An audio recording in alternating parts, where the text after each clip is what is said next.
Hi friends, நான் கிருத்திகா பிரபாகரன். எல்லாரும் எப்படி இருக்கீங்க? நீங்கள் எல்லாரும் ரொம்ப சந்தோஷமா, நிம்மதியா, ஆரோக்கியமா, செல்வ செழிப்பான வாழ்க்கையை வாழ்ந்துட்டு இருக்கீங்க அப்படின்னு நான் நம்புறேன். டெய்லி பேசிஸ்ல law of attraction methods, practices, universe பத்தி நிறைய பேசணும் இல்லையா? ஸோ அந்த வகையில இப்படி பேசிட்டே இருக்கும்போது நம்ம லைஃப்ல அப்பப்ப சில சக்சஸ் நடக்கும்போது மனசுக்கு ரொம்ப ஹாப்பியா இருக்கும்ல. அந்த மாதிரி இப்ப சில ஒரு 3 டேஸா நிறைய சக்சஸான விஷயங்களை நான் கேட்டுட்டு இருக்கேன். ஒரு சக்சஸ் ஸ்டோரிஸ்னே சொல்லலாம். நிறைய நான் கேட்டுட்டு இருக்கேன். மனசுக்கு ரொம்ப திருப்தியா, ரொம்ப சந்தோஷமா இருக்கு. சோ அதுல சில விஷயங்களை நான் உங்ககிட்ட ஷேர் பண்ண போறேன். இதுல ஒரு 3 பேரோட சக்சஸ் ஸ்டோரி வரிசையா எனக்கு வந்தது. அப்ப எனக்கு எவ்வளவு ஹாப்பியா இருந்திருக்கும் பாருங்க. வரிசையா ரொம்ப ரொம்ப ரொம்ப ஒரு சூப்பரான சக்சஸ் ஸ்டோரிஸ் தான். இது எல்லாமே ரிலேஷன்ஷிப் ரிலேட்டடான சக்சஸ். மணி மந்த்ராஸ், மணி அந்த மாதிரி சக்சஸ் நிறைய வரும். அது எனக்கு மெசேஜ்லயே வந்துடும். எனக்கு 1 lakh கிடைச்சது, அது நான் கம்யூனிட்டி போஸ்ட்ல போடுறேன். அந்த மாதிரி நிறைய வந்திருக்கு மணி ரீதியா. பட் ரிலேஷன்ஷிப் ஒரு மனம் சம்பந்தப்பட்ட விஷயம் இல்லையா? அது கேட்கும் போது ரொம்பவே ஹாப்பியா, திருப்தியா இருக்கும் எனக்கு. அதை தான் நான் இப்போ உங்களுக்கு ஷேர் பண்ண போறேன்.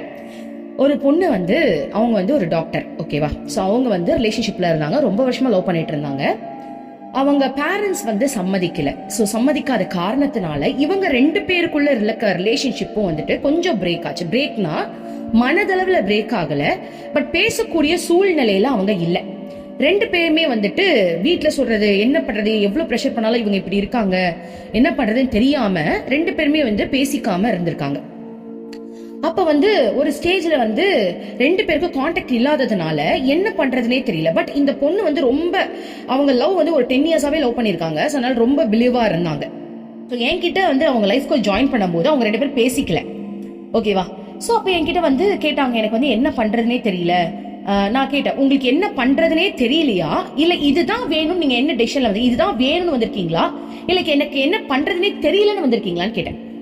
அக்கா உண்மையா சொல்ல, எனக்கு என்ன பண்றதுன்னு தெரியலக்கா, தெரியாம தான் வந்திருக்கேன். ஏன் இந்த கேள்வி கேட்கிறேன்னா, இதுதான் வேணும் அப்படின்னா அதை நான் எப்படி மேனிஃபெஸ்ட் பண்றது நான் சொல்லி கொடுத்துருவேன். எனக்கு தெரியல அப்படின்னா முதல்ல நான் அனலைஸ் பண்ணுவேன். அவங்களுக்கு என்ன நடந்துகிட்டு இருக்கு, என்ன மாதிரி விஷயம் போயிட்டு இருக்கு அப்படின்னு சொல்லி நான் கைட் பண்ணுவேன், ஓகேவா? ஸோ அந்த மாதிரி அவங்க தெரியல அப்படின்னு சொன்ன உடனே அவங்க கிட்ட பேசினதுக்கு அப்புறம் எனக்கு ஒரு விஷயம் புரிஞ்சு, சரி போற போக்குல நடந்துக்கோங்க, இப்ப என்ன நடக்குதோ அதை அப்படியே அக்செப்ட் பண்ணிக்கோங்க, எதையுமே வேண்டான்னு சொல்ல வேண்டாம் அப்படின்னு நான் சொல்லும் போது அவங்க வீட்டுல ஒரு அலைன்ஸ் பார்த்தாங்க. அந்த பொண்ணு, சரிக்கா எனக்கு என்ன ஸ்டெப் எடுக்கிறதுனே தெரியல, அலைன்ஸ் பாக்குறாங்க. நான் சொல்லிட்டேன், நீ செல்ஃப் லவ்வோட இரு, ஏன்னா ரொம்ப நாளா அவங்க பேசல, சரி போற போக்குல போட்டும் அப்படின்ற மாதிரி சொன்னதுனால அவங்க வீட்டுல அலைன்ஸ் தான் பாக்குறாங்க. ஓகே பாப்போமே, யூனிவர்ஸ் இதுதான் உனக்கு ஏதாவது அமைச்சிருந்தா நம்ம எதுவும் இது பண்ண முடியாதுல, பாப்பா அவங்க என்ன அமைச்சிருக்காங்க, ஓகே நீ எது வந்தாலும் விட்டுரு அப்படின்னு சொல்லி அலைன்ஸ் எல்லாம் பாத்துருக்காங்க. அதுக்கு அலைன்ஸ் பாக்குறாங்க. பட் அவங்க மனசுல இன்னொருத்தவங்க இருக்காங்க தான், இருந்தாலும் ஓகே ஃபைன், நம்ம பிரபஞ்சம் என்ன படுதோ அதை நம்ம ஏத்துப்போம் அப்படின்ற மாதிரி அவங்க அதை அக்செப்ட் பண்ணிட்டு இருந்திருக்காங்க. நெக்ஸ்ட் கால், செகண்ட் கால்ல எனக்கு ஒரு பெரிய சர்ப்ரைஸ் சொல்றாங்க. அக்கா அந்த பையன் என்கிட்ட திரும்ப பேசிட்டாங்க, அதாவது என்ன லவ் பண்றாங்கன்ற விஷயம் எனக்கு தெரிஞ்சிருச்சு, திரும்ப பேசிட்டாங்க அப்படின்னு சொல்லும்போது பயங்கர ஹாப்பி. என்ன காரணம்னா, இந்த பொண்ணு முதல்ல டிப்ரெஷன்ல இல்ல, ஓகேவா? ஒரு மாதிரி பதற்படப்பு, அந்த அழுக, ஒரு மாதிரி நான் உடைஞ்சிட்டேன் அந்த மாதிரிலாம் இல்ல.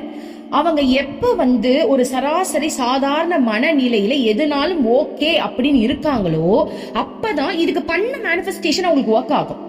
சோ இதுக்கு முன்னாடி அவங்க நிறைய ஒர்க் அவுட் பண்ணிருக்காங்க, நிறைய மேனிஃபெஸ்டேஷன் பண்ணிருக்காங்க, பண்ணிட்டு ஒரு பிரஷர்ல இருந்திருக்காங்க. எனக்கு ரொம்ப பிரஷரா இருக்கு, இதை விட்டு கொஞ்சம் வெளில வரேன் அப்படின்ற வெளியே வந்துட்டாங்க. வெளியே வந்ததுக்கு அப்புறம் அவங்க மனம் என்னைக்கு அமைதி அடையுதோ அப்பதான் இதுக்கு முன்னாடி பண்ண மேனிஃபெஸ்டேஷன் உங்களுக்கு ஒர்க் ஆகும். இது நிறைய பேர் லைஃப்ல நடந்திருக்கும். அந்த மாதிரி அவங்களுக்கு ஒர்க் ஆயிருக்கு போல் இருக்கு. 2 பேரும் பேசிட்டாங்க. பேசினதுக்கு அப்புறம் என்ன அப்படின்னா, பேரண்ட்ஸ் திரும்பவும் அதுதானே பிரச்சனையா இருந்தது, பேரண்ட்ஸ் திரும்ப ஒத்துக்கல. சோ அதுக்காக மேனிஃபெஸ்டேஷன் எப்படி பண்றதுன்னு கேட்டாங்க. நான் ஸ்கிரிப்டிங் எழுத சொன்னேன். வீட்டுல ஒத்துக்கிட்டாங்க. உங்க 2 பேரும் கல்யாணம் பண்ற மாதிரி நல்ல ஸ்கிரிப்டிங் எழுத சொன்னேன். எழுத எழுத எழுத இவங்க பொண்ணு வீட்டுல ஓகேன்ற மாதிரி வந்துட்டாங்க. பையன் வீட்டுல அம்மா செம்ம டெரரா இருக்காங்க, முடியவே முடியாதுன்னு ஒத்த காலில் நிக்கிறாங்க. டாக்டர் பொண்ணுன்னா வேணவே வேணாம், வேற பொண்ணுனாலும் பாரு, டாக்டர்னா அவங்க ஒரு மாதிரி ஹெட் வெயிட்டா இருப்பாங்க அப்படின்ற மாதிரி அவங்க திங்க் பண்ணிருக்காங்க போல் இருக்கு. எனக்கு டாக்டர்ஸ் எல்லாம் வேணாம் அப்படின்ற மாதிரி அவங்க சொல்லிட்டாங்க. அப்ப என்கிட்ட சொல்லும்போது நான் என்ன சொன்னேன், ஒண்ணுமே கவலைப்படாதீங்க, ஹோ பொண்ணு பண்ணுங்க.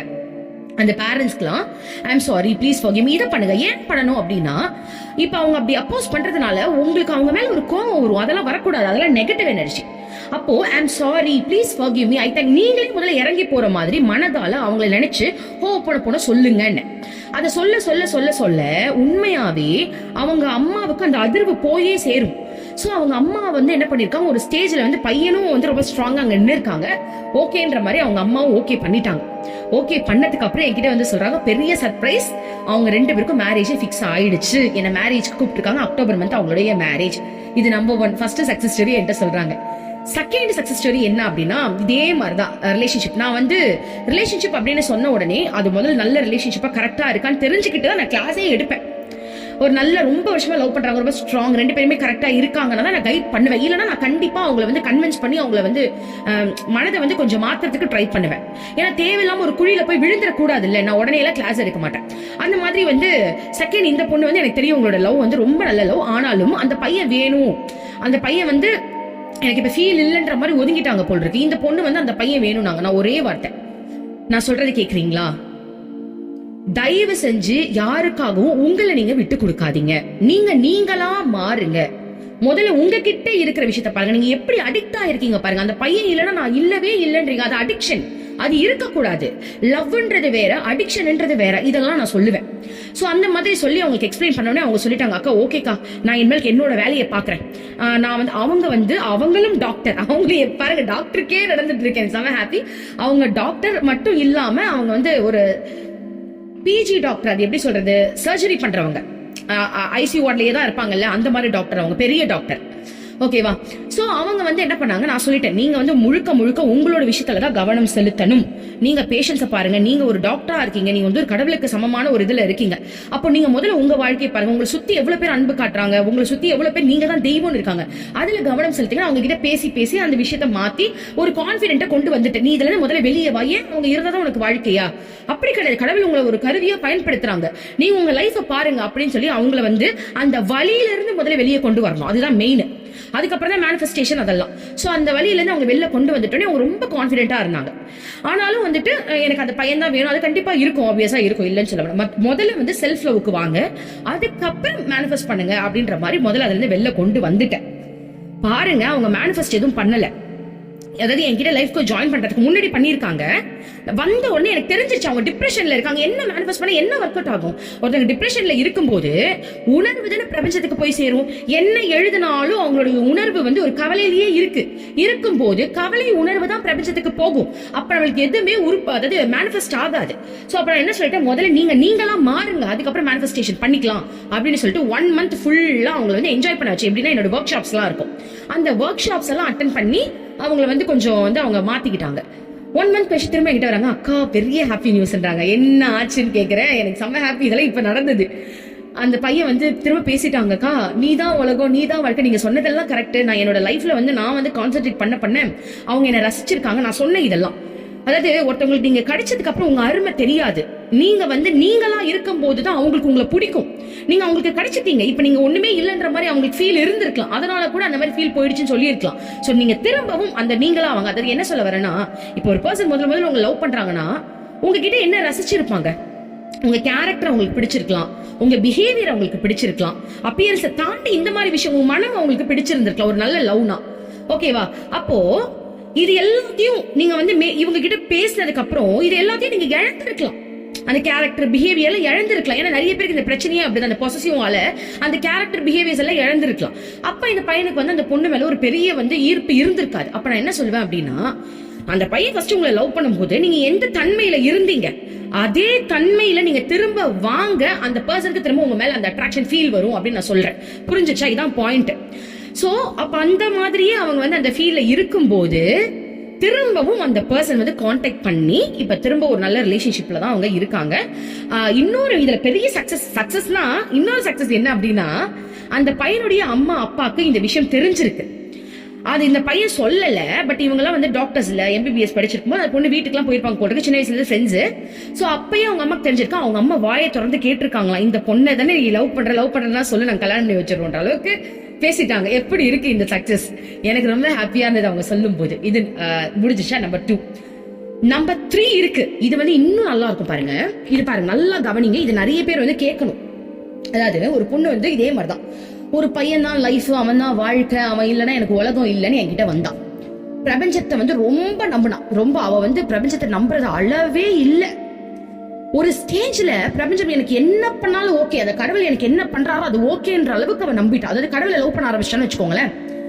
ஒரு பர்சன் தான் உயிர் வாழ்க்கையில என்கிட்ட வந்துட்டு இருந்தேன். நானும் வந்துட்டு ஓகே ஃபைன் நல்லா, ஏன்னா அவ்வளவு ஸ்ட்ராங்கா இருக்கும்போது நம்ம என்ன பண்ண முடியும், மேனிஃபெஸ்டேஷன் டிப்ஸ் எல்லாமே கொடுத்து எல்லாமே மேனிஃபெஸ்ட் பண்ணலாம். அப்போ வந்து நான் அவகிட்ட ஒரு விஷயம் சொல்லுவேன், அந்த பையன் கிட்ட போய் ஒன் டைம் எதுக்கும் நீ கேட்டுக்கோ, திரும்ப வந்து நீ கேட்டுப்பாரு அப்படின்ற மாதிரி நான் சொல்லும் போது அந்த பையன் கிட்ட வந்து ட்ரை பண்ணி கேட்டிருக்கான்.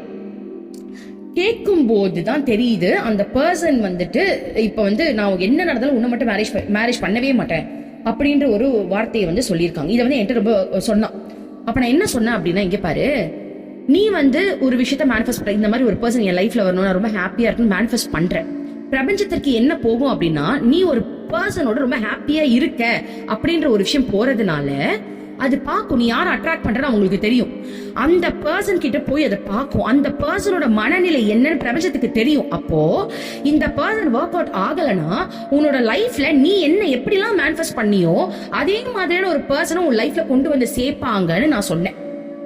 எடுத்தோன்னே யாருக்கு அக்செப்ட் பண்ண முடியும்? வேற ஒரு பர்சன் கொண்டு வந்து சேர்ப்பாங்க, யாரால அக்செப்ட் பண்ண முடியும்? சோ அந்த பொண்ணுக்கு வந்து அக்கா என்னக்கா சொல்றீங்க, அப்படியா, அதுதாமா உண்மை, நம்ம வேணா நீ வந்து வெயிட் பண்ண, கவலைப்படாம நீ வெயிட் பண்ணுன்னு.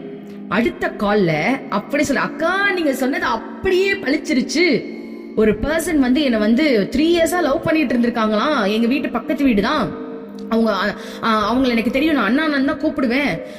அவளுக்கு வந்து வேற ஒரு பர்சனோட என்கேஜ்மெண்ட், அதாவது சரியில்லை, லைஃப் வந்து சரியில்லை. அவங்க வீட்டுல அவசர அவசரமா கல்யாணம் பண்ற மாதிரி ஒரு பர்சன் வயசானவங்களை வந்து என்கேஜ்மெண்ட்லாம் ஃபிக்ஸ் பண்ணிட்டாங்க. அப்ப வந்து என்கிட்ட வந்து இந்த இக்கட்டான சூழ்நிலையில சொல்றா, நான் என்ன பண்றதே தெரியல அப்படின்னும் போது நான் வந்து ஓகே நீ வந்து ஸ்ட்ராங்கா பிலீவ் பண்ண, நல்லதே நடக்கும். அந்த சுச்சுவேஷன் அவளுக்கு ஒரு இக்கட்டான சூழ்நிலை. அப்ப வந்து இந்த கரெக்டா இந்த பையன் 3 இயர்ஸா வேற ஒரு பையன் லவ் பண்ணிட்டு இருக்காங்க. அந்த பையன் வந்து இவங்க ஃப்ரெண்டு மூலமா ஒரு கான்டாக்ட்ல வந்து அந்த பையன் சொல்றான், இங்க பாரு, நீ என்ன, உனக்கு என்ன ஹெல்ப் வேணும்னு கேட்டிருக்கான். ஹெல்ப் என்னன்னு கேட்கும்போது, இல்லம்மா நான் ஒரு பையனை லவ் பண்றேன், அந்த பையன் வந்து என்ன வேணான்றாங்க, எனக்கு கொஞ்சம் ஹெல்ப் பண்ணுங்க அப்படின்னும் போது, சரி நான் உனக்கு ஹெல்ப் பண்றேன், நீ என்ன பண்ற, அந்த பையனுக்கு கால் போட்டு நான் கான்ஃபரன்ஸ்ல பேசுறேன், அப்ப வந்து நீ சில விஷயங்கள் தெரிஞ்சுப்ப அப்படின்ற மாதிரி இந்த பர்சன் தெரியும் போல. கான்ஃபரன்ஸ்ல பேசும்போது தான் தெரியுது அந்த பொண்ணு வந்து இதுக்கு முன்னாடி லவ் பண்ண பையன் வந்து சரியில்லை, இந்த பொண்ணை ஏமாத்தணுன்றதுக்காகவே பிஹேவ் பண்ணிருக்காங்க. அதுக்கப்புறம் அவங்க பேசாம போயிட்டாங்க. சோ இந்த விஷயம் வந்து அந்த பொண்ணுக்கு வந்து இந்த நல்ல பையன் மூலியமாவே தெரிஞ்சிருச்சு. தெரிஞ்சதுக்கு அப்புறம் இவ இதுல இருந்து மூவ் ஆன் ஆயிட்டான். சரி ஓகே வெளில வந்துட்டு அதுக்கப்புறம் தான் அந்த பையன் வந்து 3 இயர்ஸா லவ் பண்றது மட்டும் இல்லாம அவங்க வீட்டுல அம்மா அப்பா அக்கா எல்லாருக்கிட்டையுமே அந்த பையன் சொல்லியிருக்கான், இந்த பொண்ணை நான் லவ் பண்றேன், எதிர்த்த வீட்டு பொண்ணு தான், இந்த பொண்ணை தான் நான் கல்யாணம் பண்ண போறேன்னு சொல்லிட்டு இந்த பொண்ணுக்கு என்கேஜ்மெண்ட் ஆயிடுச்சு. நான் சொன்னேன்ல, இது நிறுத்துறதுக்கு தான் பிளான் போட்டுட்டு இருக்காங்க. அவங்க குடும்பமே பிளான் போடுது. ஆனா அவங்க அப்பாவும் அம்மாவும் மட்டும்தான் அதை வந்து ஏத்துக்கல. ஏன்னா அது சரியில்லாத ஒரு குடும்பம். லைக் அந்த பார்த்த ஒரு அலைன்ஸ் வந்து செட் ஆகல, ஜாதகம் சரியில்லை, எதுவுமே சரியில்லை. சோ பாருங்க யூனிவர்ஸ் எப்படிலாம் பிளான் போடுதுன்னு. இப்ப இந்த 3 வருஷம் லவ் பண்ண பையனுடைய ஃபேமிலில இருந்து வந்து இந்த பொண்ணு கேட்டுட்டாங்க.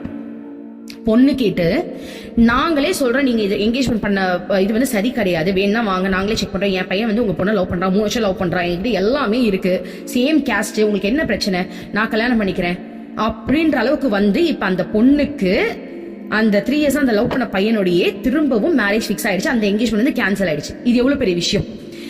சக்சஸ் இதுல சாதாரண சக்சஸே இல்ல, கரெக்டா? 100% நம்ம கையில வந்து நிக்கிற சக்சஸ், பேரண்ட்ஸ் அக்செப்டன்ஸோட ஒரு லவ் வந்து சக்சஸ் ஆகி கல்யாண ஸ்டேஜ்ல வந்து நிக்குது. எப்பேற்பட்ட சக்சஸ் பாருங்க. சோ நான் என்ன சொல்றேன், இது எதுக்கு சொல்றேன் அப்படின்னா, முதல்ல ரிலேஷன்ஷிப் அப்படின்னு வரும்போது அந்த டிப்ரெஷன்ல இருந்து வெளில வரணும். அந்த டிப்ரெஷன்லயே நீங்க ஒரு விஷயத்த வந்து அழுது புலம்பிட்டு இருக்கீங்க, அது இருக்கக்கூடாது. அப்ப என்கிட்ட வரவங்க எல்லாருக்குமே முதல்ல இந்த அழுகையில இருந்து வெளியே எடுப்பேன். நிறைய விஷயங்கள் பேசி, நிறைய சொல்லி, அவங்க மைண்டை வந்து சரியா மாத்தி அந்த அடிக்ஷன்ல இருந்து வெளியே எடுத்துட்டு அன்புனா என்ன அப்படின்ற ஒரு உண்மையை வந்து அவங்களுக்கு உணர வைக்கும் போதுதான் அந்த அன்பு ஜெயிக்குது, அங்க மேனிஃபெஸ்ட் ஆகுது. ஓகேவா? சோ இந்த சக்சஸ் வந்து எனக்கு ரொம்ப ரொம்ப ரொம்ப ரொம்ப பிடிச்சிருந்த ஒரு பெரிய சக்சஸ். இந்த 3மே அவ்வளவு சந்தோஷம். பாருங்க, நம்ம கிட்ட பேசின ஒரு பொண்ணு அவன் லைஃப்ல வந்து இந்த மாதிரி ஒரு சந்தோஷம் நடக்கும்போது எனக்கு எவ்வளவு ஹாப்பியா இருக்கும். அதுவும் கூட இருந்து அவளை வந்து பாத்துக்கிட்டு இருக்க எனக்கு எவ்வளவு ஹாப்பியா இருக்கும். இந்த 3 பேரு கல்யாணத்துக்கும் நான் போனோம். இதுல என்ன பெரிய ட்விஸ்ட்னா, 3 பேரு கல்யாணமும் அக்டோபர் மாசம்.